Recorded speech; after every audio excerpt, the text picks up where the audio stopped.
F.L.Y at Phantasialand is one of the most awe-inspiring and impressive roller coasters ever built.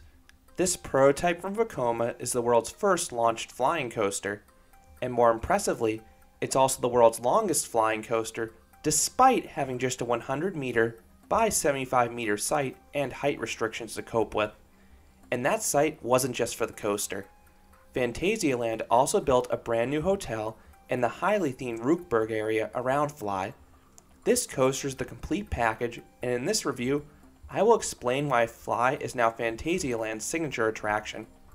Vekoma is no stranger to flying coasters. Vekoma was the first company to offer a full-scale flying coaster with their Flying Dutchman model. The first was Stealth, and it went to Paramount's Great America in 2000. And then 2 additional Flying Dutchman coasters followed in 2001. But then the model died. While the Flying Dutchman coasters were groundbreaking, they were plagued with issues, and most of them stems back to the system used to raise and lower the seats. On the original Flying Dutchman, you were loaded sitting down, and then the seats were slowly lowered into the lie-down position before being dispatched.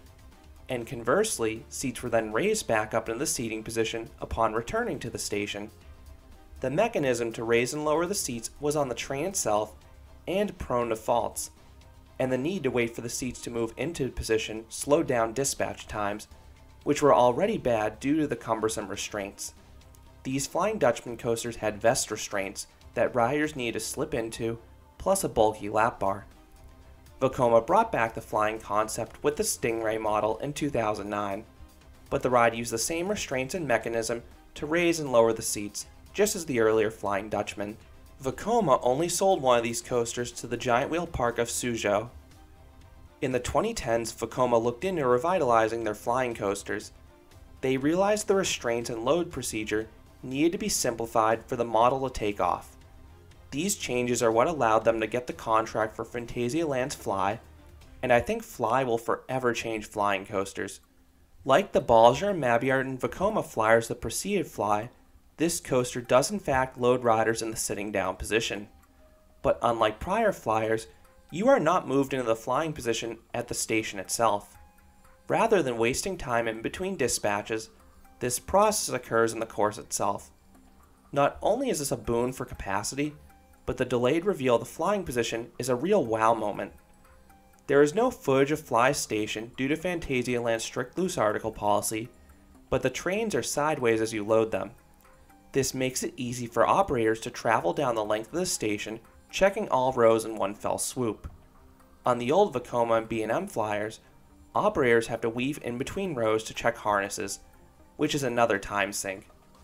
The restraints are also simplified. Riders slide into a leg restraint when they enter the vehicle, and then you have just a ratcheting vest, which lowers in a similar fashion to traditional over-the-shoulder restraints. F.L.Y's load procedure transformed a ride type that is among the worst out there for dispatches to one of the most efficient. It was incredible to see. F.L.Y also has a much different layout than prior flyers, and a lot of that comes back to the train design. F.L.Y has a long 10-row train with 2 across seating. Compare that to the Vekoma Flying Dutchman or B&M flyers that have 4 across seating and shorter trains with just 6 to 8 rows of seats. The narrower trains allow F.L.Y to complete tighter elements, which was a necessity given how little land Vekoma had to work with here. While the lack of land is usually a detriment for a coaster, it became a strength for F.L.Y. In a similar style to Terran at the same park, F.L.Y has more crossovers than one can count. Not only is this twisted mess of track overwhelming to see in person, but it makes the ride experience unpredictable. I rode F.L.Y 7 times, and I still couldn't memorize the layout in full. This kept the ride experience fresh. Phantasialand also themed F.L.Y to the nines. The coaster is the lone attraction in Rookburgh, which is a steampunk and aviation themed area. Saying this area is stunning is an understatement. The area almost doesn't look real because of how much theming there is.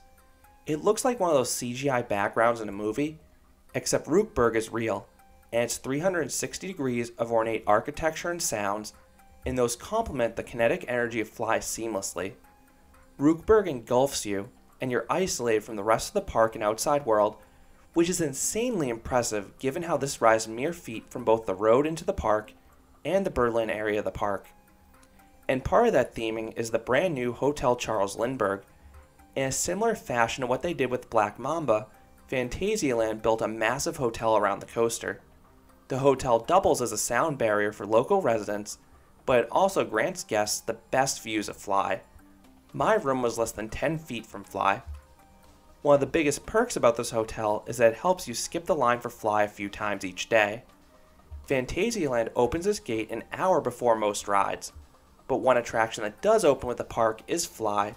due to Rookburgh's proximity to the main entrance. Hotel Charles Lindbergh guests get their own entrance into Rookburgh that allows them to beat the rope drop crowd. This allowed me to get on the first train of the day both days and get back in line while the wait was still around 15 to 20 minutes. The second perk for guests at Hotel Charles Lindbergh is a one-time skip the line pass for F.L.Y. And that definitely comes in handy because this ride's queue line rivals Terran Daily for the longest line at Phantasialand. On the days I visited towards the end of summer, F.L.Y.'s line usually hovered around the 50 to 70 minute mark. And because of this, Phantasialand does close F.L.Y.'s line early. They were closing an hour before closing when I was there, so you can't hop in line right before close like you can at many parks. F.L.Y. has a long queue line that winds its way all around Rookburgh. The queue has some flight-related theming, but the highlight of the queue line for me are all the incredible vantage points of F.L.Y. Like the hotel, the track comes mere feet from you in this line. Towards the end of the queue line, there is an option to wait specifically for the front row, or join a line for every other row. This separate line for the front was closed due to the pandemic, but when this option does open, I expect the extra wait time for the front will likely be significant because the split point occurs so far back in the queue line, but it is nice you have the option. Right before you reach the station, guests are given an RFID wristband and are instructed to put everything in a free locker. Phantasialand is super strict about this, and you must pass through a metal detector afterwards to board. And for those visually impaired such as myself, glasses are allowed only if you have an athletic strap to secure them. This strict policy makes sense given F.L.Y.'s positioning over the midway, and Phantasialand's system allows guests to keep their belongings as long as possible. And the lockers are double-sided, so there's no logjam between guests boarding and exiting. This procedure is very similar to Velocicoaster at Islands of Adventure. After the metal detectors, you're assigned a row, and my favorite seat by far was the back row. I lucked into the front row for my first ride, but I requested the back row on all my subsequent rides, and the staff was willing to honor the request as long as no one was already there. F.L.Y. is amazing in all rows, but the coaster was significantly more forceful in the back due to how long the trains are. Once dispatched, you head through this short dark ride segment. The music that plays during this section is perfect and whimsical. You pass some futuristic hologram advertisements for flight equipment, and then a screen depicting a workshop. This section is really brief, but it's a solid appetizer, and it leads into the grand reveal when you're gracefully rotated into the flying position. The transition is fluid and flawless. You slowly roll into the first launch. The launch is more suspenseful in the front because you have a delay as you wait for the back to fully rotate into the flying position. The launch is more predictable in the back because you take off almost immediately after you get into that flying position. For many years, a launch on a flyer was an enthusiast's pipe dream. But how does it feel? To be honest, it didn't feel too different from a standard launch in my opinion. The initial kick wasn't anything special, but 2/3 of the way down the launch track, F.L.Y. hits a second gear and has an abrupt burst of power. I was surprised an LSM launch had 2 stages like this. Typically that's something you only see on a hydraulic launch, but this little quirk gave the launch character. You then whiz around a large overbank that skims across the balconies of the hotel. And to prevent sounding like a broken record, nearly every element on this coaster has amazing visuals. The clearances on this coaster are downright insane. Every element is either diving over, under, or next to something, whether it be a building, pathway, or F.L.Y. itself. So even if I say an element doesn't have much force to it, it is still an incredible element due to those visuals.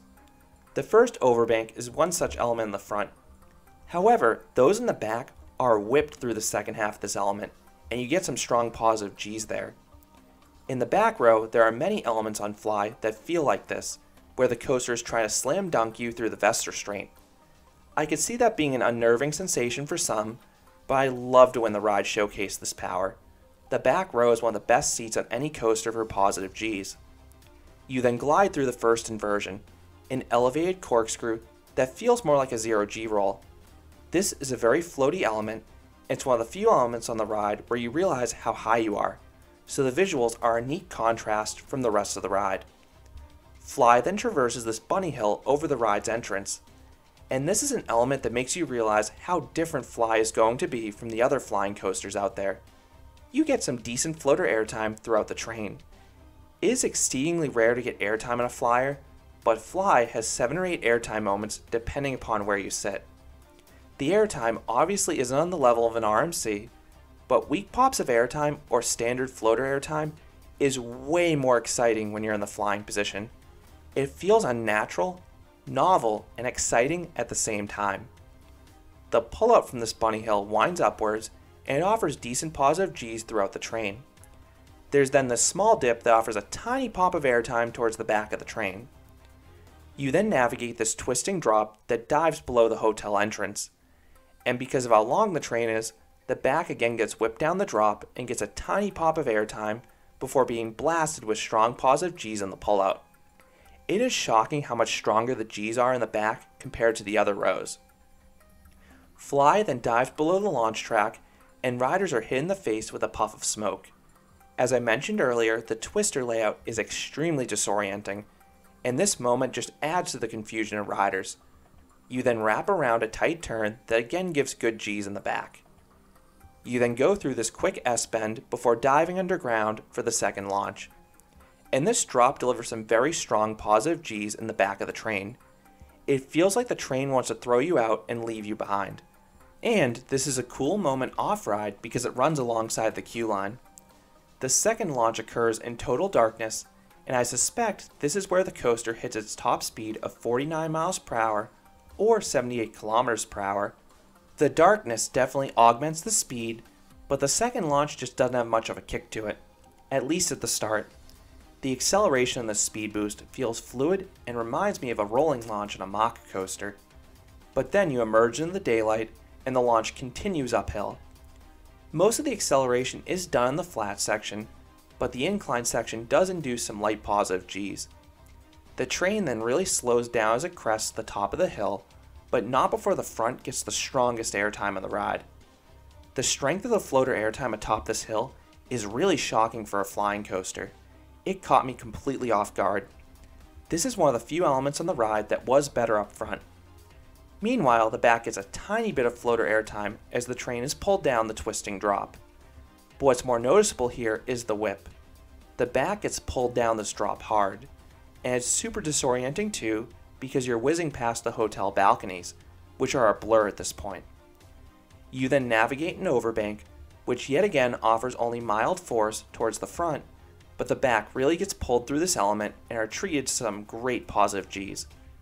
After diving under the launch track yet again, you pop up into this banked drop that offers good floater airtime throughout the train. You then dive between two buildings, which gives some solid positive Gs. You then hop into this helix, and this transition again offers a weak pop of floater airtime throughout the train. The way Vekoma was able to make all these transitions on F.L.Y offer airtime and or positive Gs is one of the most impressive aspects about this coaster. There are basically no dead spots on this ride because of it. As for the helix, it's one of the ride's most forceful elements. It delivers good Gs up front, but the sustained positive Gs in the back are incredible. The exit from this helix jumps up and dips below the launch track yet again. Up front, you get a tiny pop of airtime in this element, but those in the back really get pulled down the drop and get some great floater airtime. It is the strongest airtime moment in the back of the train on the ride. F.L.Y then navigates the second and final inversion, yet another corkscrew that again feels like a 0G roll because of how much float it offers, and the positioning of this element is perfect. You cannot see it coming on ride, so it really catches you off guard after all the turns. F.L.Y then finishes at one last turn. This is the tightest turn in the ride, and it delivers crushing positive Gs throughout the train. This element is even better because it occurs mere feet above the water, and there are synchronized fountains that trigger next to the train. is a theatrical moment like the picturesque turn on SeaWorld Orlando's Manta. F.L.Y. then dives underground, and one small touch I missed in my first rides was that this tunnel has lighting similar to a runway at the airport. It's a pretty cool way to brake.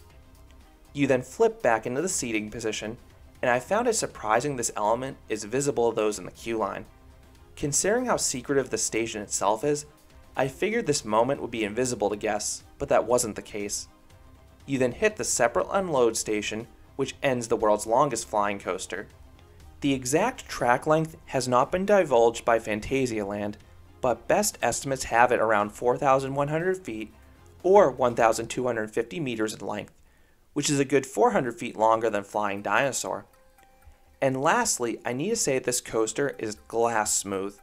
There is no hint of any rattle anywhere on the course, or any bad transitions.